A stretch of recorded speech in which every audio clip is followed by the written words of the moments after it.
ध्यान दो इधर एक बार।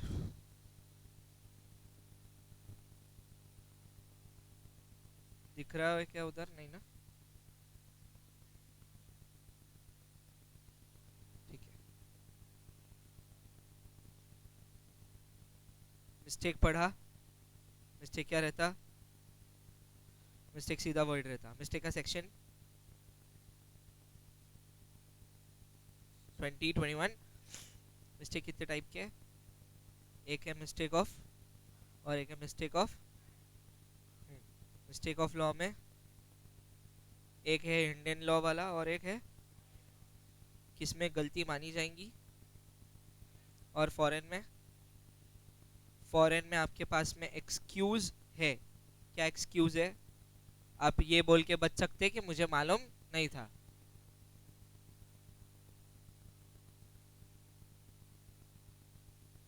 I was not aware.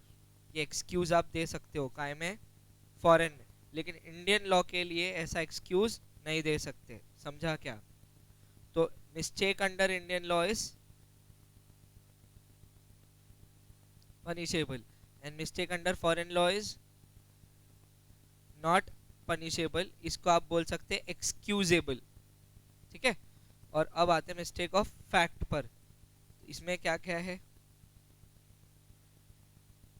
Lateral और बायलैटरल, ये दो टाइप का मिस्टेक है इसके अंदर।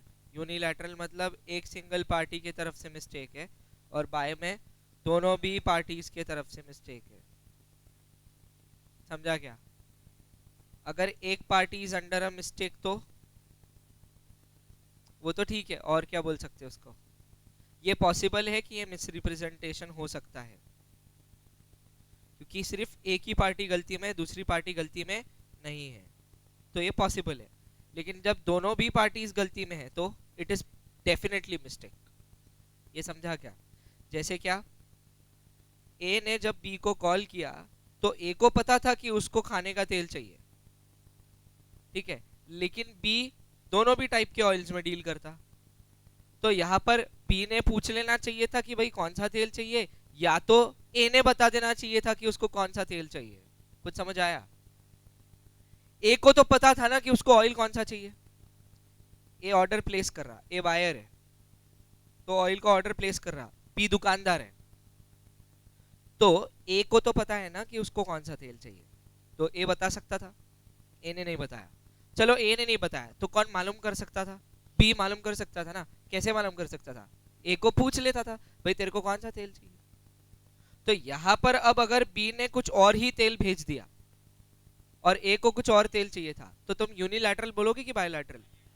अब समझा? तो A is also under a mistake and B is also under a mistake. This mistake will be called as bilateral. क्यों सर ऐसा? क्योंकि ना ए ने इन्फॉर्म किया कंप्लीट बात, ना बी ने पूछना जरूरी समझा। दोनों पार्टीज की गलती है, तो इसको आप बोलेंगे मिस्टेक। एज वेल एज यहां से क्या गायब है? अब समझ आ रहा? सर्टेनिटी ऑफ मीनिंग गायब है। और क्योंकि सर्टेनिटी ऑफ मीनिंग गायब है, इसके लिए इन दोनों के बीच का अग्रीमेंट सीधा, क्योंकि हमने ऊपर ही पढ़ा कि मिस्टेक। आगे पॉइंट पर अब प्रूफ हो गया। क्लियर है? याद रहेगा? बढ़ू आगे। तो अपन ने इन short opposed to public policy और वॉइड अग्रीमेंट्स में क्या क्या पढ़ा। अपोज टू पब्लिक पॉलिसी बिल्कुल बिना देखे बोलना है, कोई देखेगा नहीं बुक में। और वॉइड अग्रीमेंट्स, सबसे पहले वॉइड अग्रीमेंट बता दो, वो फ्रेश पड़े हुए हैं। बोलो। सबसे पहला रेस्ट्रेंट ऑफ मैरिज, ठीक है। दूसरा रेस्ट्रेंट ऑफ ट्रेड, प्रोफेशन और business. Third restaurant of legal proceedings. Very good. और अभी पढ़ा जो, तो अपन ऐसा लिखते हैं, meaning is uncertain. Sir uncertain. समझा? इतने ही है, चार ही है, पक्की बात। आगे, अब अपोज टू पब्लिक पॉलिसी में क्या क्या था? Trading with enemy. दूसरा स्टिफलिंग। बेटा बुक बंद रखो, मेरे को बुक खुलना नहीं चाहिए, बिना देखे बताना है। Third maintenance and champerty. Fourth, trafficking related to public offices and title. Very good, title के लिए क्या पढ़ा था? पद्म भूषण। ठीक है, नेक्स्ट उसके बाद फिर से बोलो। Agreement, agreement tending to create monopoly. ठीक है, इसके अंदर बंगाल का एग्जाम्पल था। नेक्स्ट उसके बाद मैरिज ब्रोकरेज अग्रीमेंट, इसमें मैंने अनुपम मित्तल का एग्जाम्पल दिया था, शादी.com वाला और मैरिज ब्यूरो वाला। ठीक है, और आगे कोर्स ऑफ मतलब कानूनी कार्रवाई में दखल देना। नेक्स्ट, इंटरेस्ट अगेंस्ट मतलब अपनी ड्यूटी ना निभाना, समझा? नेक्स्ट उसके बाद कंसिडरेशन अनलॉफुल इन पार्ट, इसका मतलब एक सिंगल कंसिडरेशन है लेकिन वो दो पार्ट्स में डिवाइडेड है और एक पार्ट लॉफुल है और दूसरा, तो पूरा की पूरा कंसिडरेशन ही, और वो कॉन्ट्रैक्ट सीधा वॉइड हो जाएगा, समझा? और कुछ है कि हो गया खत्म? पक्का याद रहेगा? ओके, अब इसके सेक्शंस क्या थे ये तो बताया नहीं तुमने। वॉइड एग्रीमेंट में सेक्शंस है बहुत सारे, 26, 27, 28, 29 है क्या वो? पक्का ऐसा? तो अब आ गया, याद रहेगा क्या? पक्की बात, देख लो। ठीक,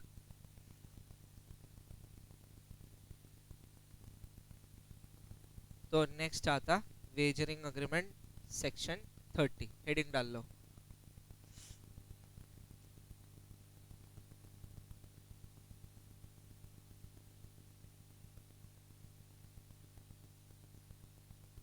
सेक्शन क्या है?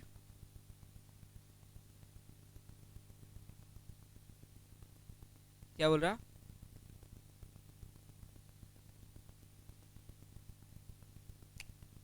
कुछ भी मत लिखो, वो अनसर्टन वर्ड दिखते बराबर ही तुमको क्लिक हो जाएगा। अब याद रहता हो।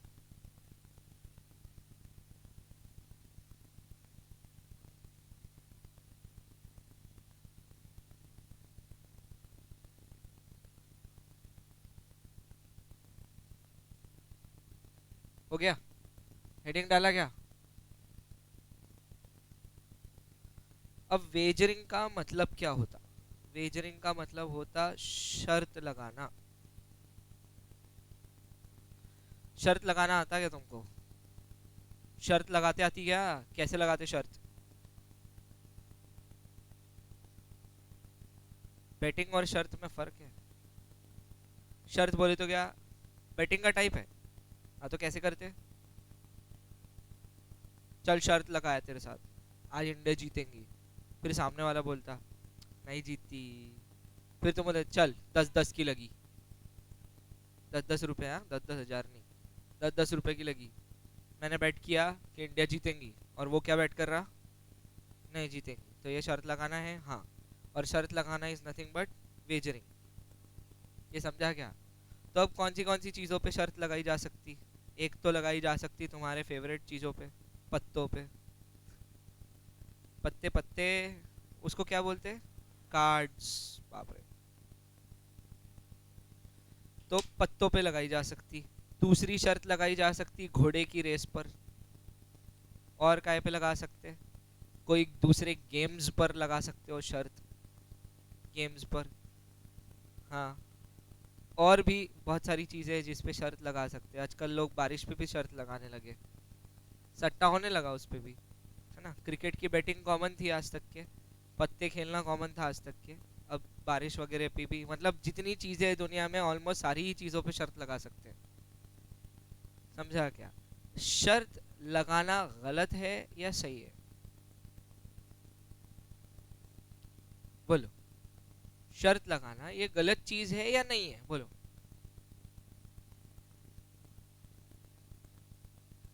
मनी इन्वॉल्व नहीं है तो प्रॉब्लम है, मतलब नहीं है प्रॉब्लम, मतलब शर्त लगाना गलत नहीं है, लेकिन मनी इन्वॉल्व है तो प्रॉब्लम है। ठीक है, चलो पैसों से शर्त लगाने में भी क्या गलत है? क्या पैसों से शर्त लगाना गलत है? ड्रीम इलेवन पे क्या कर रहे बच्चे? वही तो करते, और क्या करते?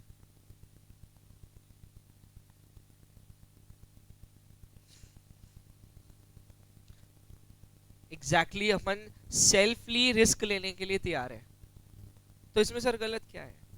तो फिलहाल वेजरिंग को इलीगल नहीं बोला है, आएगा जहां पर इलीगल भी बोलेंगे, क्योंकि पूरे तरीके से ये लीगल भी नहीं है, क्योंकि वेजरिंग तुमने देखा टर्म बहुत बड़ा है। वेजरिंग में बहुत सारी चीजें आती, शर्त लगाना, बेटिंग, हर टाइप की बेटिंग आती। तो हर टाइप की बेटिंग को प्रमोट नहीं करता, बहुत कम बेटिंग्स है जिसको आप प्रमोट कर सकते हो, और मैक्सिमम बेटिंग्स को इलीगल बोला गया है। तो फिलहाल के लिए वेजरिंग क्या है? ना ही वैलिड है, ना ही है इनवैलिड है, तो क्या है? वॉइड है। ना ही वैलिड है, ना ही इनवैलिड है, तो क्या है? वॉइड है। लॉ इसको अपनी बुक्स में कंसिडर नहीं करता वेजरिंग को, समझा? एक बार पढ़ देख वेजरिंग क्या है। So an agreement by way of wager is void, ये तो दिख गया। आपने एक अग्रीमेंट किया काय के लिए? वेजर मतलब शर्त लगाया, शर्त लगाने का अग्रीमेंट किया। शर्त लगाने का अग्रीमेंट कॉन्ट्रैक्ट बन सकता है या नहीं बन सकता है? क्यों? इधर वर्ड लिखा हुआ है, ये तो अभी अपन ने पढ़ा, इसके लिए तुम वर्ड बोल रहे हो। अगर प्रूव करना है इस बात को कि शर्त लगाने का अग्रीमेंट कॉन्ट्रैक्ट नहीं बन सकता, तो कैसे प्रूव करोगे बताओ? अनएनफोर्सेबल, कुछ और कैसे बता?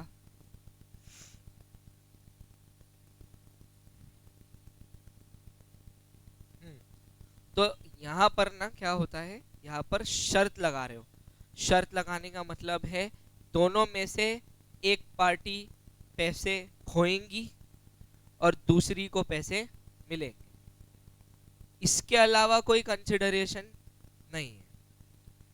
विराट कोहली के 120 रन बनाने से इंडिया की टीम जीतेंगी, विराट कोहली का फायदा होगा। एक्चुअली देखा जाए तो तुम्हारा कोई फायदा, कोई पर्सनल बेनिफिट है तुम्हारे? क्यों नहीं? क्योंकि तुम्हारा कोई फायदा एक्चुअली उसमें होता ही नहीं। क्यों नहीं होता अपना फायदा सर? हमको खुशी होती सर, खुशी के अलावा और कोई फायदा है क्या? तो विराट कोहली के 120 रन बनाने पर अगर तुमने शर्त लगाई है, तो तुम्हारे शर्त लगाने से विराट कोहली 120 मारेगा, लेकिन उसके 120 मारने से तुमको पैसे मिलेंगे और कोई पैसे खोएगा। लेकिन एक्चुअली इन दोनों भी इवेंट्स का एक दूसरे से कोई ताल्लुकात, एक्चुअल में कोई ताल्लुकात है क्या? नहीं। बस एक मैच चल रही कहीं तो भी, खेलने वाले अलग है, खिलाने वाले अलग है, सब अलग है, और तुम यहाँ पर अपनी मैच चला रहे। तो जो यहाँ पर तुम मैच चला रहे हो उस मैच के भरोसे, तो अपनी मैच का और उस मैच का एक्चुअली कोई लेना देना, ये समझा क्या? अपनी मैच का और उस मैच का एक्चुअली कोई लेना देना। अपनी मैच बोले तो क्या, अपन ने जो शर्त लगाई कि विराट कोहली 120 मारेगा, 10,000 की बेट, ये बेट से उसको कोई फर्क पड़ने वाला नहीं है, ना ही ये 10,000 उसको मिलने वाले हैं। 10,000 उल्टा इसको मिलेंगे या तो मेरे को मिलेंगे, है कि नहीं? जो शर्त लगाने वाले आपस में उनको मिलेंगे। एक्चुअली उस इवेंट से तुम्हारा कोई मतलब है नहीं, कोई मतलब ही नहीं है, समझा क्या? तो तुमने एक एक्सटर्नल इवेंट को कंसिडर करके, मतलब एक बाहरी इवेंट को कंसिडर करके आपस में क्या लगा ली? शर्त लगा ली। तो ये शर्त लगाने में कंसिडरेशन है ही नहीं। बोले है ना सर 10,000 रुपए, वो सिंगल कंसिडरेशन है। और आपने क्या पढ़ा है कॉन्ट्रैक्ट में, कितने कंसिडरेशन होने चाहिए? दो। इधर दो है ही नहीं। सर मैच जीत रहा, अबे तू जीत रहा नहीं, कौन जीत रहा? इंडिया की टीम जीत रही, अपने दोनों में से कोई जीत रहा क्या? नहीं। तो यहां पर मैच जीतना वो एक अलग ही इवेंट है। वो मैच जीतेंगी तो कोई एक दूसरे को पैसे देगा। तो कंसिडरेशन सिर्फ एक है, और कंसिडरेशन होने चाहिए to make it a valid contract, बराबर ना? प्रॉमिस कितने रहते हैं? एक या दो, इसी को बोलते हैं रेसिप्रोकल, प्रॉमिस के बदले प्रॉमिस। और प्रॉमिस ही क्या बनते? कंसिडरेशन। प्रॉमिस या कंसिडरेशन सिर्फ एक्चुअल नहीं है, एक्चुअल परफॉर्मेंस रहता। तो यहाँ पर एक ही कंसिडरेशन है, और क्योंकि यहाँ पर एक ही कंसिडरेशन है इस वजह से ये अग्रीमेंट वॉइड है। क्या है? कुछ समझ आया? अपन कॉन्ट्रैक्ट चैप्टर के पर्सपेक्टिव से समझ रहे हैं, ठीक है? कॉन्ट्रैक्ट चैप्टर बोलता है कि वेजरिंग वाला जो अग्रीमेंट है वो कॉन्ट्रैक्ट बनने के काबिल नहीं है। और अगर तुम कानूनी तौर पे प्रॉपर आईपीसी और सीआरपीसी या सीपीसी के तहत जाओगे तो ऐसे बेटिंग करने वाले लोगों को सीधा जेल में डालते हैं। वहां पर वैलिड वॉइड कोई नहीं पूछता, क्योंकि उनके नजरिए से ये क्या है, इलीगल है। क्या है, अब समझा क्या? क्रिकेट की बेटिंग इंडिया में इलीगल है, बरोबर है। क्रिकेट की बेटिंग इंग्लैंड में लीगल है, वहां पर लोग बकायदा ऑनलाइन बेटिंग करते हैं। लेकिन इंडिया में है क्या लीगल? तो इंडिया में बेटिंग को क्या है बोला गया है, इलीगल। सिर्फ फर्क इतना है कि उसको इलीगल कोई दूसरे कानून के तहत जो इंडिया का ही है, या बोल लो कॉन्ट्रैक्ट चैप्टर में उसको फिलहाल इलीगल ना बोलते हुए दूसरे कानून के तहत उसको इलीगल बोला गया है। कॉन्ट्रैक्ट चैप्टर के तहत उसको वॉइड बोला गया है। समझा क्या? कॉन्ट्रैक्ट चैप्टर उसको वॉइड क्यों बोल रहा है? सिर्फ क्योंकि कॉन्ट्रैक्ट चैप्टर को सिर्फ इतना लेना देना है कि वो अग्रीमेंट वैलिड है या वो अग्रीमेंट इनवैलिड है। क्या है बोले? तो बोले अगर अग्रीमेंट वैलिड होता तो उसको हम कॉन्ट्रैक्ट बोलते थे, लेकिन वेजरिंग वाले अग्रीमेंट सारे वॉइड रहते, तो इसको कॉन्ट्रैक्ट नहीं बोल सकते। बस इतना ही लेना देना है, कॉन्ट्रैक्ट चैप्टर को इस अग्रीमेंट से सिर्फ इतना ही लेना देना है। बाकी का इलीगैलिटी, पनिशमेंट, पनिशेबल, जेल डालना नहीं डालना, ये सब दूसरे कानून में दिया हुआ है। दूसरा कानून कौन सा? आईपीसी, इंडियन पेनल कोड, उसमें दिया हुआ है। इंडियन कॉन्ट्रैक्ट एक्ट में इस बारे में कोई बातचीत। इंडियन कॉन्ट्रैक्ट एक्ट को सिर्फ एक बात समझ आई, अग्रीमेंट में एक कंसिडरेशन है, और क्योंकि अग्रीमेंट में एक कंसिडरेशन है इस वजह से ये अग्रीमेंट वॉइड है। बात खत्म। दैट इज वाई क्लियरली वहां लिखा हुआ है wagering agreements are void. Are clear? Picture clear? तो सबसे पहला सेंटेंस लिख कर रखो अपने पास, वेजरिंग अग्रीमेंट्स आर वॉइड।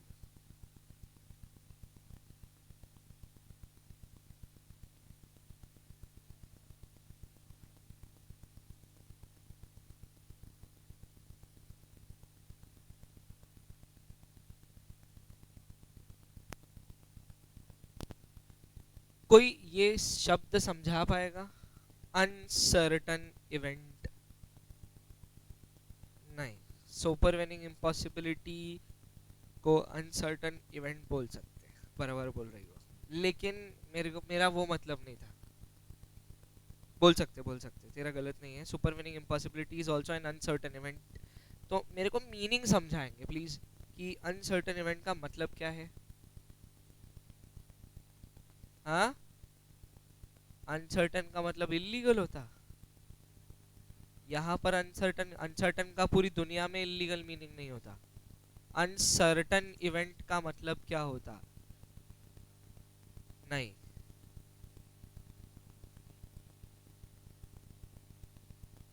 नहीं,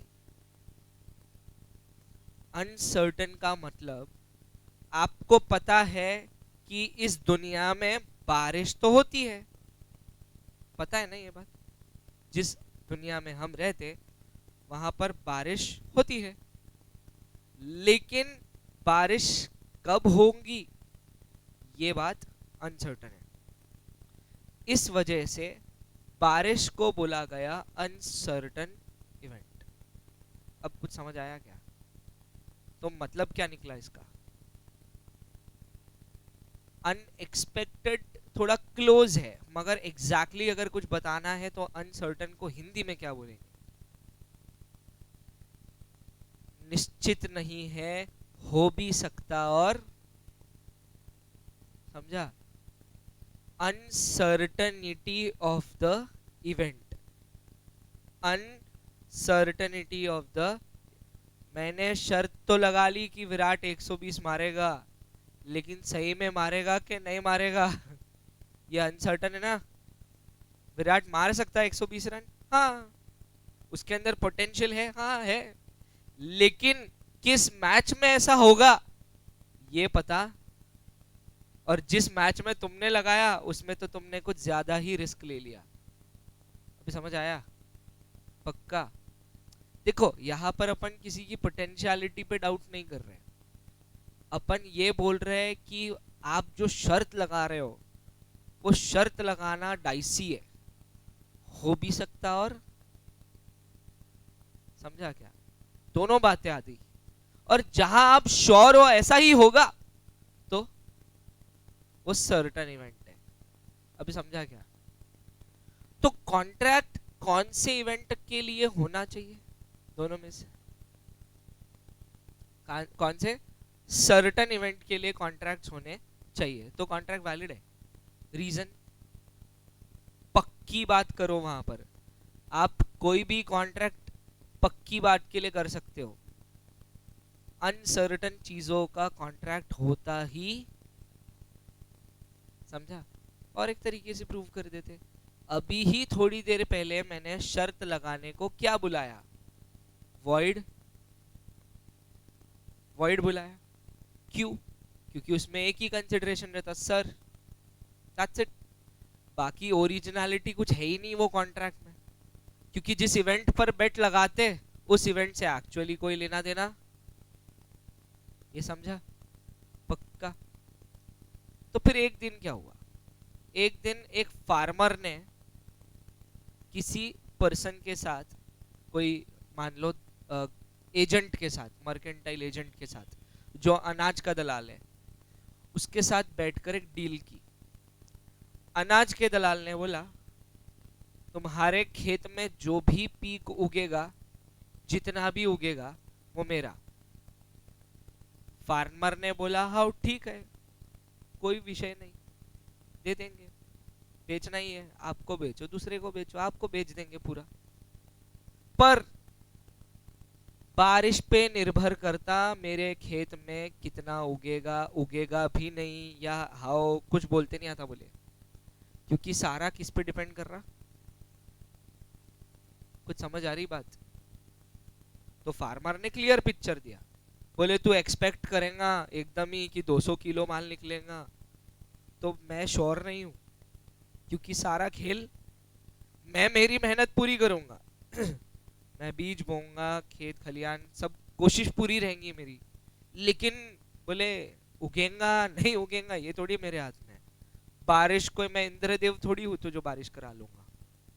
तो बोले बारिश वाला इवेंट मेरे हाथ में, और जो क्रॉप मेरे खेत में उगता है उसको बारिश लगती, तो बारिश हुई तो क्रॉप उगेगा, क्रॉप उगेगा तो मैं तेरे को बेचूंगा। लेकिन बारिश नहीं हुई तो क्रॉप भी नहीं उगेगा, क्रॉप नहीं उगेगा तो मैं तेरे को कहां से लाके दूंगा? अभी समझा?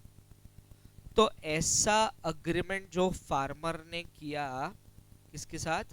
मर्केंटाइल एजेंट के साथ, या बोलो वो अनाज के दलाल के साथ, ये सही है या गलत है? वैलिड है या नहीं है? बस इतना ही जवाब दो। वैलिड है सर, नॉर्मल है ऐसे अग्रीमेंट, हमको मालूम है ऐसा होता है। समझा क्या? क्या इस अग्रीमेंट को आप वेजरिंग में डालोगे? नहीं डाल सकते। क्यों नहीं डाल सकते? क्योंकि फार्मर ने पहली बात तो पहले ही क्लियर कर दिया कि बारिश एक इवेंट है जिसपे तेरा और मेरा कॉन्ट्रैक्ट का लेन देन डिपेंड करता।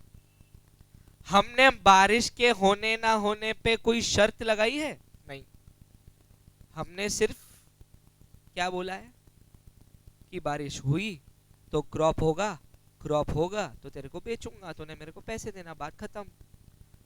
क्या इस कॉन्ट्रैक्ट में जो फार्मर और उस मर्केंटाइल एजेंट के बीच हुआ है, इसमें दो कंसिडरेशन है या एक? दो है। कौन से दो है? दलाल को मिलेगा क्रॉप, फार्मर को मिलेंगे पैसे। क्या किसी को भी बारिश से कुछ मिला? समझा क्या? बारिश हुई इस वजह से फार्मर को पैसे मिले क्या? नहीं, उसने क्रॉप बेचा इस बात के उसको पैसे मिले। अभी कुछ समझा? तो कुछ चीजें ऐसी होती है दुनिया में जो दूसरी चीजों पर निर्भर करती है, So there are certain contracts which depend upon some other event. तो फार्मर और मर्केंटाइल एजेंट के बीच में जो कॉन्ट्रैक्ट हुआ था वो किसी इवेंट पर डिपेंड कर रहा था, काय पर? समझा? तो सर ये वाला जो कॉन्ट्रैक्ट हुआ ये वेजरिंग तो नहीं है, ये तो समझ रहा, लेकिन फिर क्या है? इसको बोलते कंटिंजेंट कॉन्ट्रैक्ट। क्या बोलते? बात समझ आई? अब फर्क, डिफरेंशिएशन। मैं चैतन्य के साथ बैठकर बेट लगा रहा हूं बारिश होंगी। चैतन्य बोले नहीं होती सर, फार्मर का बेटा हूं मैं, मेरे को मालूम है नहीं होती बारिश। मैं बोला होती, मैं भी सिटी में रहता, मेरे को ज्यादा नॉलेज है, मेरे पास में फोन है, इस पे बता सकता हूं देख के। तो बेट लगाई, 10,000 दूंगा अगर बारिश नहीं हुई तो। बोल तू 10,000 देगा क्या अगर बारिश हुई तो? उसने बोला हाँ। लगी शर्त, बारिश हो गई, चैतन्य से 10,000 मिले। चैतन्य को क्या मिला? ठेंगा, उल्टा और चले गए उसके पास से पैसे। कुछ मिला क्या बदले में? नहीं। ये क्या है? वेजरिंग है। क्या है? Point clear? दूसरा, चैतन्य एक फार्मर है, मैं मर्केंटाइल एजेंट। मैंने बोला तेरे 2 एकड़ खेत में जो भी उगेगा 200 किलो वो मेरा, उसके मैं तेरे को पूरे पैसे दूंगा, तू जो बोलेगा वो, लेकिन तू ये खेत में का किसी और को नहीं बेचेगा। चैतन्य बोले ठीक है, बेचूंगा आपको, पूरे पैसे मिलेंगे तो बिल्कुल बेचूंगा। फिर चैतन्य ने आखिरी में लगाया पगर, मगर।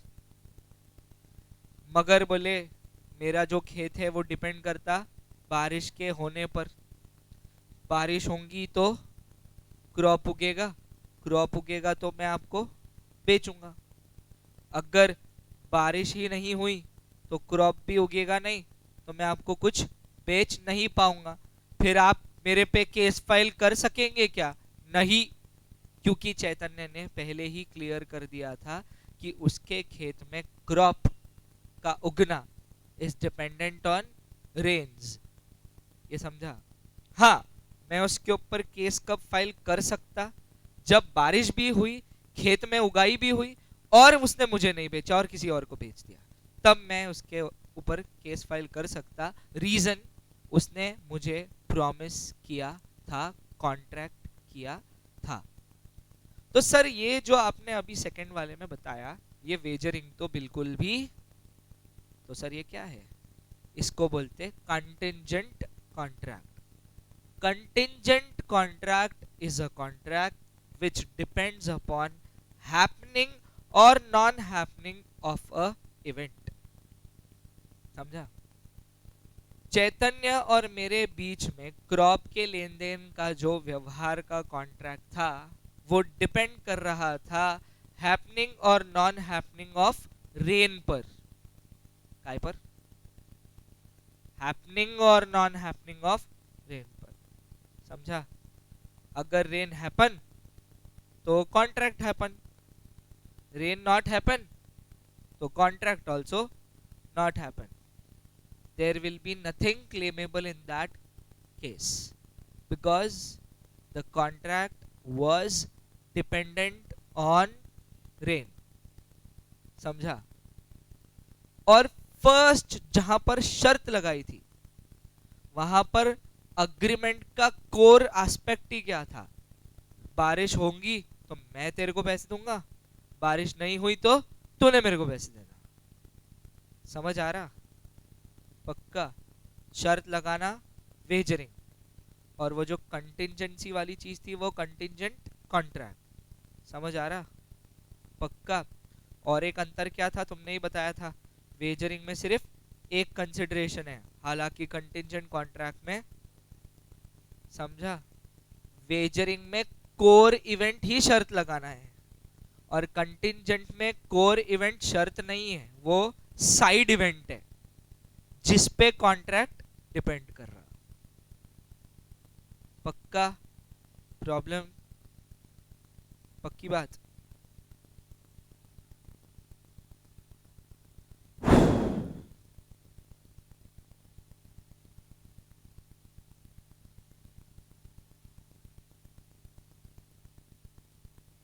6th यूनिट पढ़ाई मैंने अभी, क्योंकि वेजरिंग कंपैरिजन में आता उसके।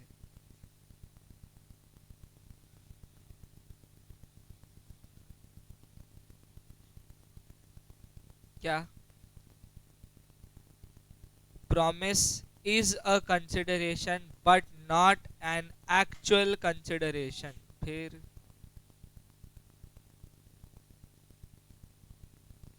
एक ही जना देगा ना, दूसरे को क्या मिलना। समझा? फर्क ये है बेटा कि प्रॉमिस, ठीक है मान सकते, अग्रीमेंट बनाते वक्त प्रॉमिस एक कंसिडरेशन है ना, डेफिनेटली है, क्योंकि भरोसे की बात है, प्रॉमिस के भरोसे पर ही तो अग्रीमेंट क्रिएट हुआ है।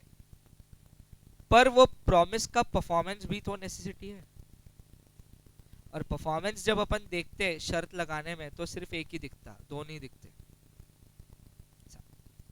ये फर्क है,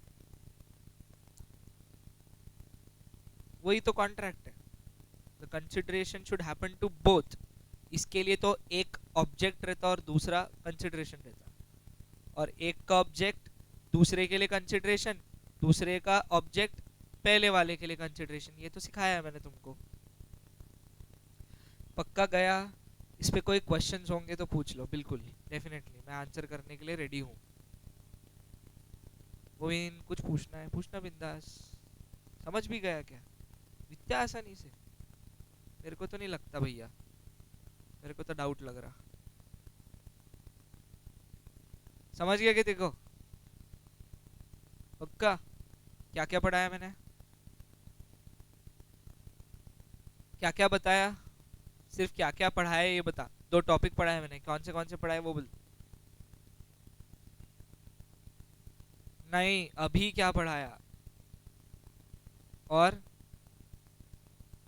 contingent contract, contingent contract, wagering agreement, contingent wagering, गड़बड़ नहीं, wagering agreements cannot become contracts. That is why they stay only as agreement. They do not become, क्योंकि वो enforceable, क्योंकि वो void है। और contingent contract depends upon happening or non-happening of an event, where it is called as contract because जो core aspect है वो वहां पर कॉन्ट्रैक्ट बनने के काबिल है, वो वेजरिंग नहीं है।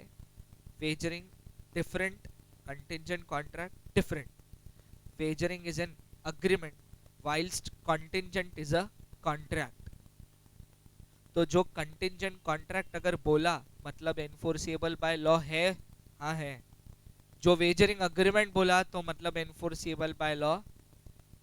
समझा? किसी भी चीज को कॉन्ट्रैक्ट कब बोलते हो? जब वो एनफोर्सिएबल होता है, और अगर एनफोर्सिएबल नहीं है तो वो कहां तक रुक गया? अग्रीमेंट पर। ग्रेशियस को आप कॉन्ट्रैक्ट बोलते या agreement? Point. Gracious are agreements not, point is it, क्योंकि वो एनफोर्सिएबल बाय लॉ नहीं होते। समझा? Because these are social agreements. Done? Supervening impossibility word उसने यूज किया था अनसर्टन इवेंट समझाने के लिए। इवेंट अनसर्टन है, मतलब इवेंट हो भी सकता है और ये रहता अनसर्टन इवेंट, क्योंकि पता नहीं है क्या होगा।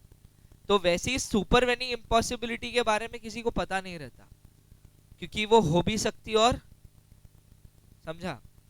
भूकंप आना अर्थ वालों के लिए नॉर्मल है या नहीं है? अर्थक्वेक ये चीज होती है हमारे यहाँ या नहीं होती है? लेकिन तुम बता सकते क्या कब होंगी? पॉइंट। तो ये इवेंट को कंसिडर तो करना पड़ता, जब भी कोई फ्लाइट उड़ाता तो उसको इस इवेंट को ध्यान रखना ही पड़ता। कुछ भी हो सकता, बोले कभी भी थंडरस्टॉर्म हो सकता, कभी भी भूकंप भी आ सकता, तो वो कंसिडर करके चलते। इस वजह से फ्लाइट में ट्रैवल करने वाले लोगों को पहले ही टर्म्स और कंडीशन में लिखा हुआ रहता कि आप कहीं ना कहीं अपने रिस्क पर ट्रैवल कर रहे, क्योंकि नेचुरल कलामिटी हमारे हाथ में, और आप बोलेंगे कि एरोप्लेन वाले नेचुरल कलामिटी से भी बचाएंगे हमको, तो ऐसी जिम्मेदारी हम लेने के लिए तैयार, तो फिर आप एरोप्लेन में ट्रैवल मत करो इससे अच्छा, क्योंकि ये जिम्मेदारी वो ले नहीं सकते। पॉइंट समझा? तो सुपरवेनिंग इम्पॉसिबिलिटी किसी ह्यूमन काइंड के हाथ में नहीं है, मतलब इंसानों के हाथ में नहीं है। वो ऐसी इम्पॉसिबिलिटी है जो कभी भी हो सकती, समझा? और अगर किसी ह्यूमन के हाथ में हो है सुपरवेनिंग, तो फिर उसको सुपरवेनिंग बोलते ही नहीं। सुपरवेनिंग को ऐसा बोल दो एक मतलब के लिए कि वो भगवान ने किया हुआ कोई इवेंट है, एक्ट ऑफ गॉड, उसको बोल सकते हैं आप सुपरवेनिंग इम्पॉसिबिलिटी, क्योंकि वो किसी इंसान के हाथ में। पॉइंट समझा? ठीक। तो वो इसके लिए अपन ने पढ़ा क्योंकि uncertain event supervening impossibility close है, समझा? पक्का? तो इससे एक और बात सीखने मिल गई कि इवेंट दो नेचर के हैं। कुछ इवेंट्स है जो पक्के हैं, मतलब सर्टन है, होंगे, और कुछ इवेंट्स ऐसे हैं जो डाइसी है, हो भी सकते, उनको नाम दिया अनसर्टन इवेंट। समझा क्या? पक्का? बोल। Yes, definitely you can say gambling is a part of wagering. Dicey है, बोल सकते क्या किसको कौन से पत्ते आएंगे, तुम स्टैटिस्टिक्स कर सकते हो उसके पीछे का, लेकिन तुम एग्जैक्टली नहीं बता सकते कि इसको यही पत्ते आएंगे करके। पोकर, तीन पत्ती, व्हाटएवर, ये गेम्स जो है उसमें ये बता नहीं सकते। क्लियर है? पक्का? प्रॉब्लम कोई? शर्त लगाना वॉइड है, कंटिंजेंट कॉन्ट्रैक्ट वैलिड है, एग्जाम्पल क्लियर है, दोनों एग्जाम्पल क्लियर है। जो मैंने और चैतन्य ने क्रॉप के लिए किया था वो क्या था? क्योंकि हम दोनों के बीच में बारिश को लेकर कॉन्ट्रैक्ट नहीं था, हम दोनों के बीच में क्रॉप और पैसों को लेकर कॉन्ट्रैक्ट था। बराबर है? सिर्फ इतना था कि हमारा जो कॉन्ट्रैक्ट था वो एक बारिश के होने ना होने पर डिपेंड करता था, समझा? लेकिन जो चैतन्य और मेरे बीच में पहली शर्त लगी थी वो वहां पर अग्रीमेंट ही बारिश के होने ना होने के लिए किया था, जहां पर मैंने ये प्रॉमिस किया था कि अगर बारिश हुई तो मैं तुझे पैसे दूंगा, और अगर बारिश नहीं हुई तो तूने मुझे पैसे देना। फर्क क्लियर? पक्का? पूछ।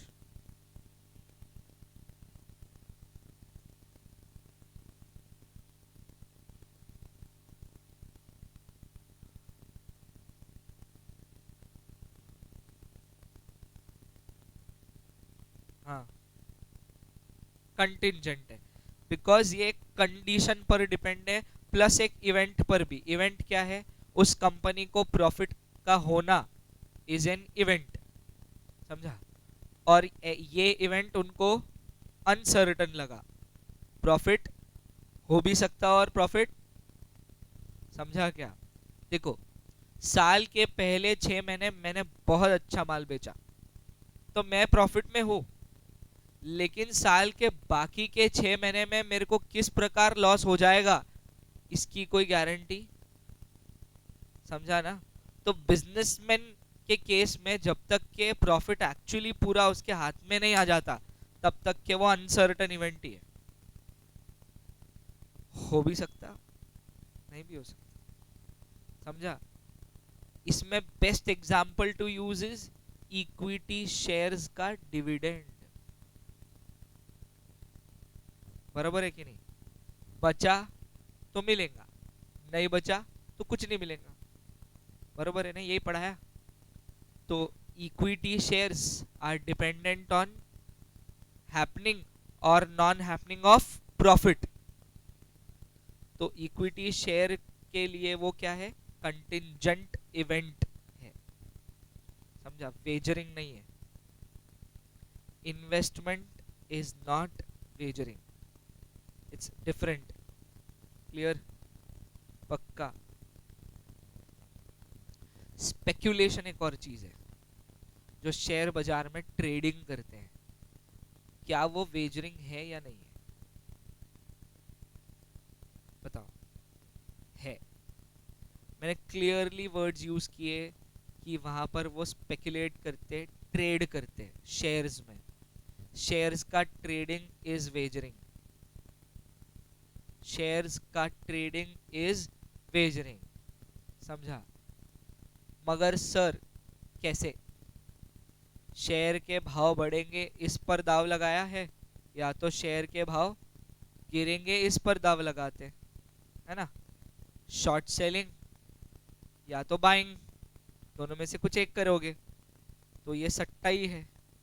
मगर इसको एक कारण से स्पेकुलेशन को वेजरिंग से बाहर रखा गया है वो वेजरिंग ही, मगर वेजरिंग अग्रीमेंट से दूर रखा है।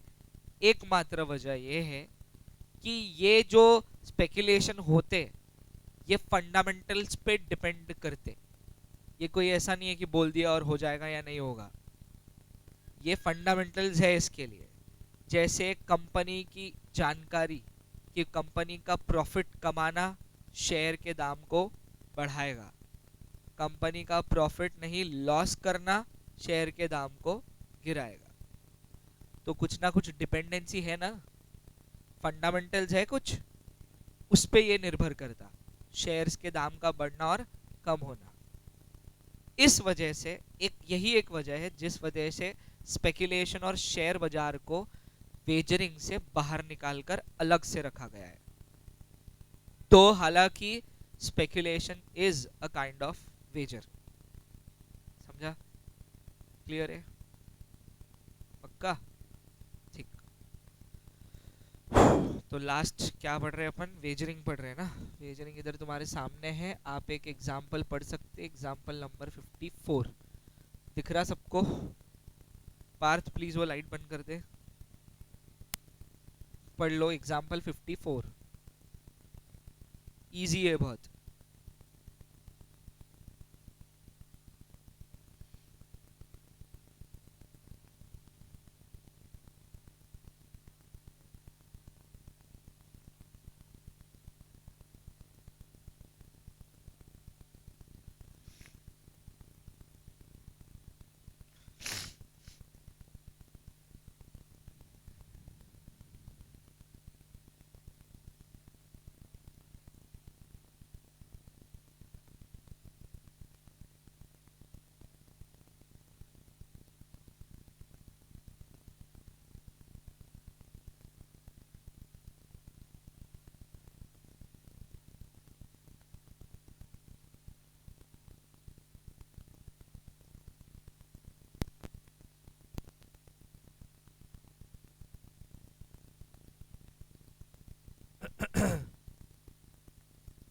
समझ गया क्या वो?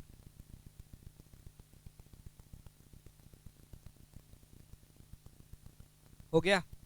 क्या लिखा हुआ है बताएंगे? बोल।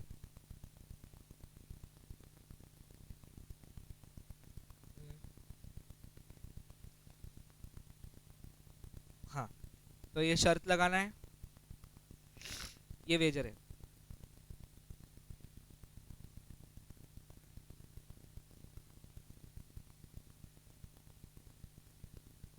अगर दोनों में से एक भी पार्टी इंद्रदेव निकली तो फिर वो वेजरिंग नहीं है। क्यों?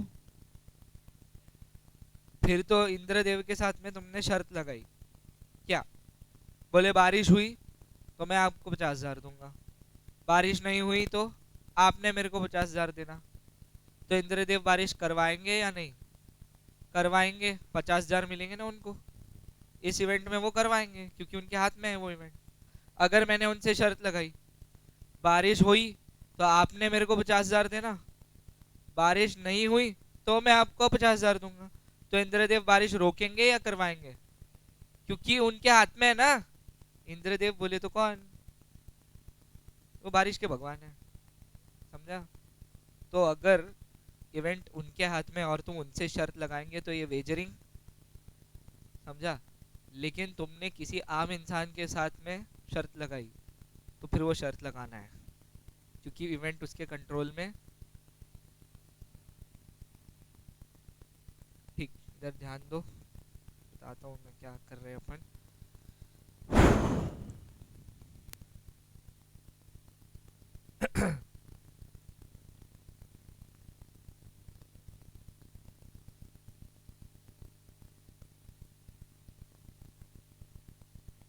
दो टाइप के अग्रीमेंट्स हैं, एक है वेजरिंग और दूसरा है कंटिंजेंट। ठीक है, वेजरिंग का एग्जांपल क्लियर है, यहाँ पर पैसों की शर्त लगाई जाती है, पैसे या तो हारेगा कोई या तो कोई जीतेगा, वॉटेवर ऐसे ही रहता। इसके अंदर इवेंट है, इवेंट इसमें भी है, लेकिन इसमें इवेंट ही कोर एस्पेक्ट है, मतलब डीप चीज इज द इवेंट, और इसमें इवेंट कोलैटरल है, मतलब इवेंट के लिए यहां पर कॉन्ट्रैक्ट नहीं किया, और इस केस में इवेंट के लिए ही। समझा क्या फर्क, समझ आया?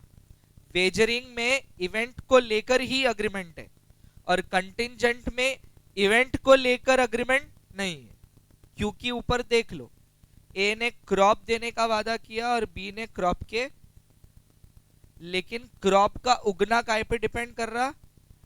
इवेंट पर, और इवेंट क्या है? रेन। कुछ समझ आया? पक्का?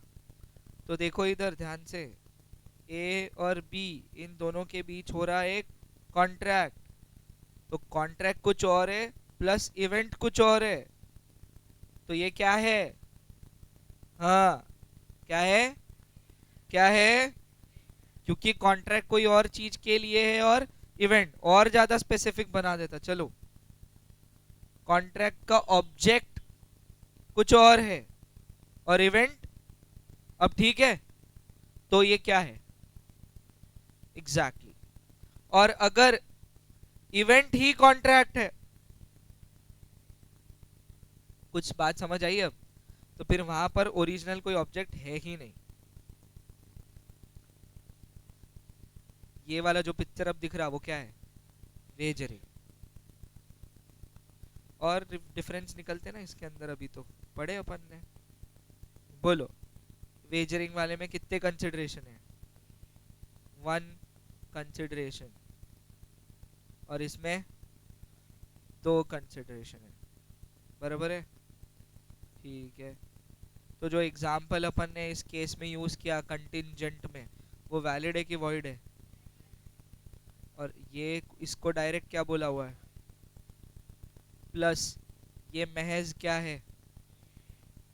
मतलब नॉट एनफोर्सिएबल बाय, और ये कॉन्ट्रैक्ट बोला है, मतलब ये एनफोर्सिएबल बाय लॉ है।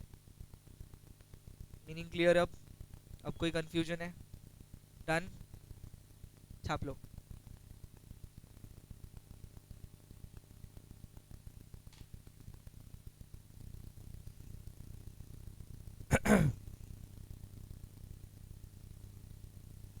एक इवेंट है सर्टन और एक इवेंट है uncertain. Uncertain event may happen, may not happen. Certain event will happen if agreed to happen, और दूसरा will not happen if not agreed.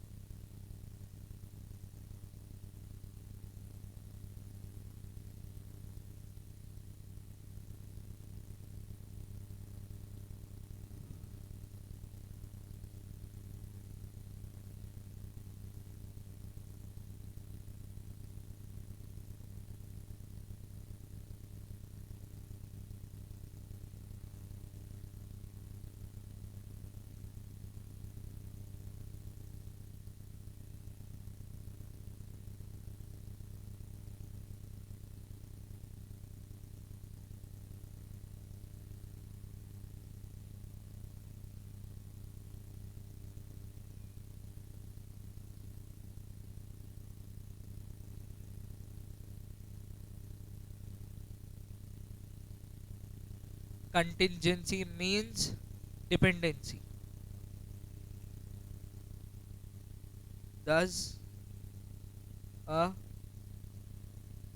contingent contract means a contract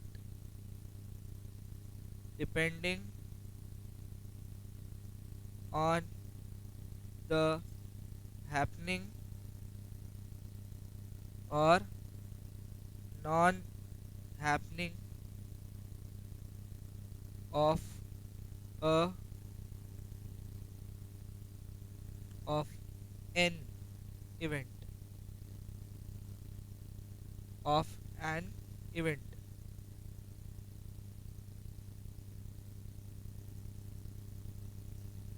ठीक है?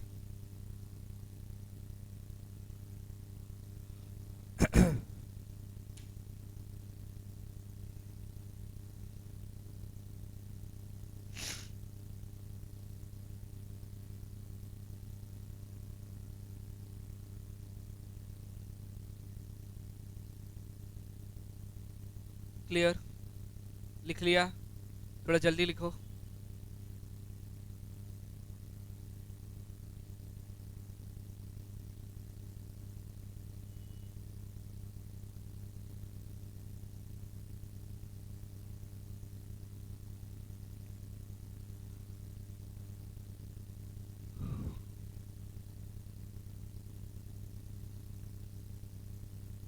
डन.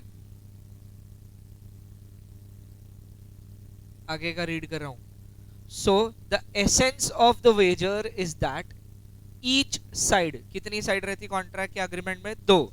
तो each side should stand to win और, समझा ना? एक जीतेगा तो दूसरा हारेगा, या दूसरा जीतेगा तो पहला वाला हारेगा. Depending on the way an uncertain event takes place, in reference to which the chance is taken. Chance is taken. It refers to chance. Wagering is a chance, luck by chance. और contingency में कोई chance नहीं रहता कभी भी. Next, the occurrence of which neither of the parties has legitimate interest in. मतलब विराट के 120 मारने से सही में तुमको कोई फायदा या नुकसान नहीं होने वाला है. वो जो तुमने शर्त लगाई है उस इवेंट पर, उसमें तुमको नुकसान और फायदा होगा. समझा ना? अगर विराट ने 120 मारे तो मैन ऑफ द मैच का ट्रॉफी उसको मिलेगा कि तुमको मिलेगा? उसको मिलेगा ना. तो ट्रॉफी तुमको मिलने वाला है. तो तुम्हारा कोई उसके अंदर एक्चुअल इंटरेस्ट, हाँ, लोग मजे के लिए देखते हैं, लोग खुशी होती जब कोई जीत जाता, इंडिया जीत जाती, उतनी खुशी होती. बाकी उनको कोई पैसे मिलने वाले हैं नहीं, पैसे भी उसको ही मिलते, मैन ऑफ द मैच का ट्रॉफी भी उसको ही मिलता, कोई अगर प्राइज मनी है वो भी उसको ही मिलता. तुमको कुछ मिलने वाला है नहीं. लेकिन तुम यहाँ क्या कर रहे? बेटिंग कर रहे. तो बेटिंग में हार जीत के पैसे विराट भरने वाला है, तुम भरोगे.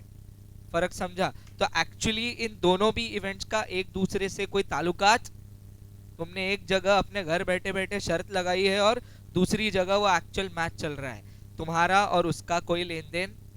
तो you don't have any legitimate interest in that event, इसका मतलब होता. तो एग्जांपल समझ गया? Essentials of a wager. There must be a promise to pay money और money is worth. Promise must be conditional on an event happening और not happening. मिल गया?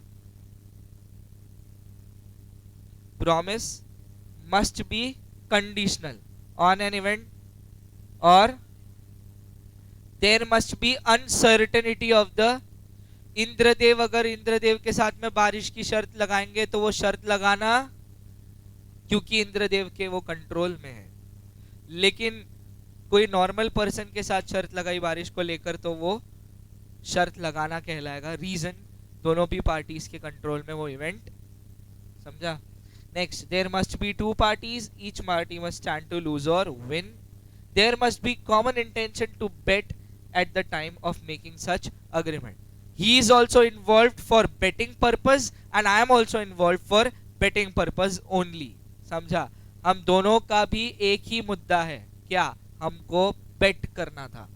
Next, parties should have no interest in the event except for stake. Stake बोले तो जो पैसा उन्होंने उस पर लगाया है, बस इससे ज्यादा पार्टीज का कोई दूसरा इंटरेस्ट नहीं होना चाहिए. समझ आया? ये पॉइंट्स लर्न करने पड़ते क्योंकि वेजरिंग क्वेश्चन पूछा जाने वाला है, मतलब question asked in the paper. Conditions copy करो और लर्न भी करना है आपको, और अभी लर्न करना है, चाहे कितनी भी बजे।